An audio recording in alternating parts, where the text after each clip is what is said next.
E aí, gente, como é que vocês estão? Hoje eu vim conversar com vocês sobre Menina Má, do William Hart, que assim, é um livro de terror, mas é aquele terror, pessoal, que não tem susto, que não tem cena sangrenta, que não tem aquele monte de morte, aquele monte de gente sendo decapitada, cortado o braço, essas coisas. Ele é um terror mais voltado para o lance psicológico. E para a gente compreender melhor esse livro, e até para a gente aproveitar melhor a leitura e para que vocês não se decepcionem, é interessante vocês saberem que muita coisa desse livro aqui veio por causa dos traumas, da vida desse escritor, que foi uma vida assim muito conturbada. Ele foi um escritor de sucesso, foi um escritor que foi reconhecido ali por outros escritores na época. Essa obra dele, ela foi adaptada para o teatro, para o cinema, mas foi o único livro dele assim que ganhou grande destaque. Esse cara, William Hart, ele era uma pessoa que tinha a homossexualidade meio que reprimida. Não só a homossexualidade, mas a sexualidade dele em si. Inclusive, a gente vai ter relatos aqui na introdução desse livro que faz um panorama assim por alto da obra dele. E ela vai dizer que ele tinha uma sexualidade reprimida, né? Uma pessoa que meio que observava muito a sexualidade dos outros, mas que não vivia a sua. Ele viveu ali num lar meio que conturbado. Ele foi um estudante assim de sucesso, uma pessoa que fez sucesso compondo.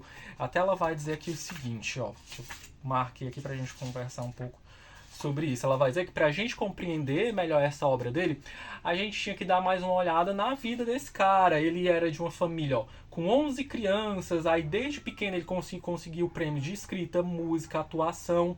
Mas ela vai dizer o seguinte: sua educação foi suspensa de forma abrupta quando estava prestes a cursar o ensino médio devido à mudança da família para uma cidadezinha madeireira no Alabama. E a gente vai ver aqui no decorrer dessa história que ele era uma pessoa que meio que tinha raiva da família por causa disso. Outra coisa que é interessante que a gente saiba aqui, que esse livro ele foi idealizado ali no período que a sexualidade estava sendo debatida, mas que a homossexualidade ainda era um tabu. No período ali de grande ascensão da psicanálise, inclusive Freud vai ser mencionado aqui no livro e tudo. Mas é o seguinte, sabendo que muitos dos personagens têm traços desse cara, traços assim que são mais, vamos dizer assim, negativos, que refletem assim na raiva que esse cara tinha da sociedade, nessa reprimenda que ele tinha em relação a ele mesmo, nessa raiva que ele tinha por não conseguir expressar de forma plena a sexualidade nem a homossexualidade dele. Então ele colocou muitas dessas coisas em características desses personagens. E assim, ele é tido, né, a pessoa que escreveu aqui essa introdução vai dizer que ele era uma pessoa meio que, vou usar a palavra aqui, bizarra. Mas vocês vão entender quando vocês lerem esse livro. Mas por que eu estou falando isso? Porque pode ser que vocês entrem aqui em contato com essa obra achando que ela vai ser aquele terror que eu falei aí no começo do vídeo. Mas não é. Ele tá com o pé ali muito no psicológico.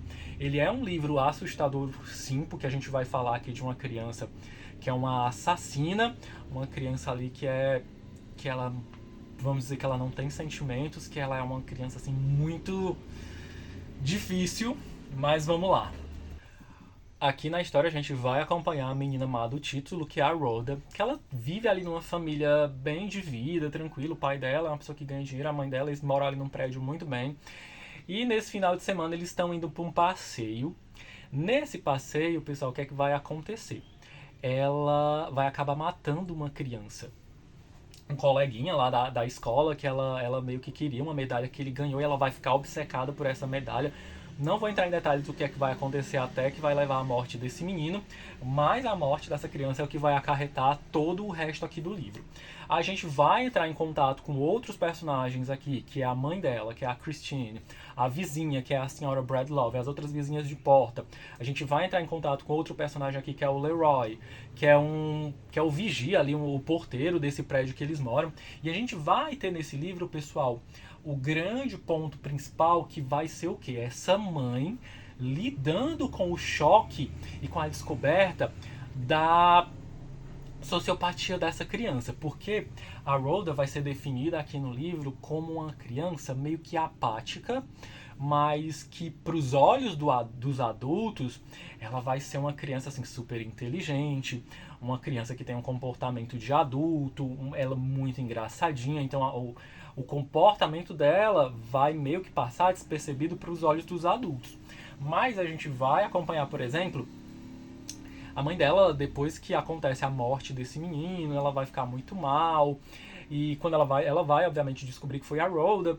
Enfim, ela vai na escola procurar mais detalhes do que aconteceu. Então ela vai ver, pessoal, ela vai começar a juntar peças de outras coisas que a Rhoda fez. Então, assim, ela vai ficar presa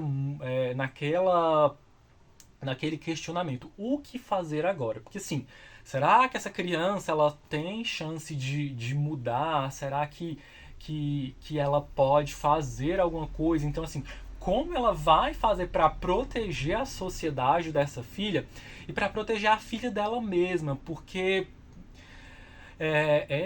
a Rhoda era uma criança muito cruel, ela não tinha assim, sentimentos. Ela vai entrar em embate, digamos assim, com esse Leroy que eu falei pra vocês, que é o porteiro ali do prédio. O Leroy, pessoal, é uma pessoa também muito perturbada. Ele é um pedófilo. Em determinado momento aqui o autor vai dizer que esse cara ele nutre sentimentos por essa menina, e a forma de que ele vai demonstrar isso, né, além da gente ler os pensamentos dele aqui no livro, ele vai começar a implicar com essa menina, ele vai ficar perturbando ela.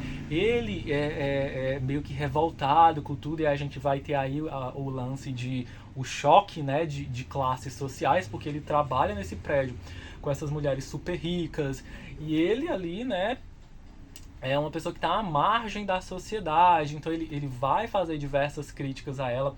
A questão da sexualidade também vai ser trazida aqui à tona por ele, porque ele nutre desejos sexuais tanto pela menina quanto pela mãe dela. Então ele em determinados momentos vai se imaginar, por exemplo, estuprando essas mulheres, vendo elas em situações de submissão em relação a ele.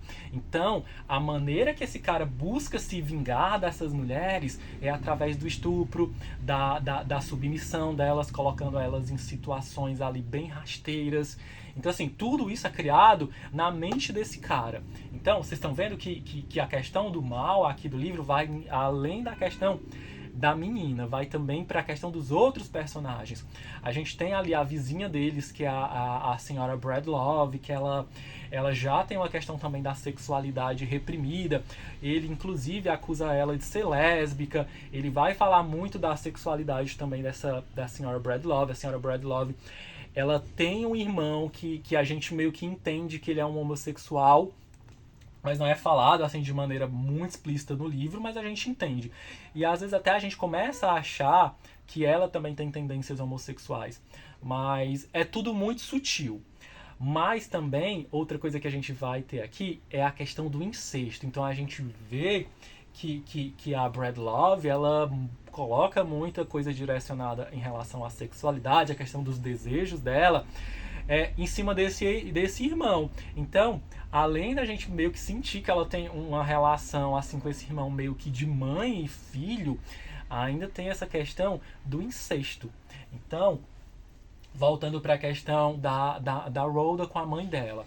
A mãe dela vai começar meio que a enlouquecer no decorrer do livro, porque a culpa vai atormentar ela, porque ela vai direcionar essa culpa para ela, porque ela vai achar enfim, ela vai ficar procurando um monte de desculpas. Ela vai tentar achar se foi ela que criou mal essa menina, e aí que a gente vai vir pro título do livro, que em inglês é Bad Seed, que é semente ruim, e aí a gente vai vir pro debate de que se essa semente ela é transmitida pelo DNA, essa semente do mal, né? Então vai vir muita coisa aqui, mas eu não vou explicar porque eu quero que vocês descubram essa questão da semente do mal, que essa mãe dela vai começar a investigar o passado dessa mãe, para tentar entender o que é que está acontecendo, o que é que aconteceu para essa filha ser desse jeito. Porque, como eu disse, a culpa da mãe vai corroer ela o livro inteiro. E assim, ela vai viver esse dilema de o que é que eu posso fazer, o que é que eu fiz de errado, se vai ter alguma forma de reverter essa situação. E a forma que ela encontra de reverter a situação a gente só vai descobrir no final do livro, que é assim, você fica em choque com o que acontece. O jeito que ele tentou terminar esse livro aqui ficou muito assim chocante, porque essa mãe, de tanta culpa, ela vai tentar até medir quem é que vale mais, se é a vida dela, a vida dessa filha, e a questão da culpa. A culpa vai ser um assunto recorrente até o final do livro. Mas é isso, gente. Se vocês tiverem esse livro aí na casa de vocês, deem uma chance. Eu vou deixar os links lá embaixo caso vocês queiram comprar.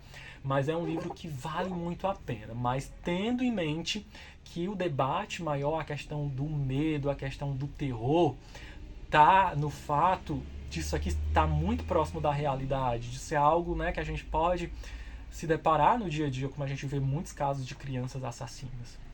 Então é isso. Obrigado para quem assistiu até aqui. Desculpa aí se eu tiver falado alguma bobagem. Podem me corrigir nos comentários. E quarta-feira eu volto com mais um vídeo aqui pra gente estar quase finalizando o nosso mês aí de Halloween. Tchau.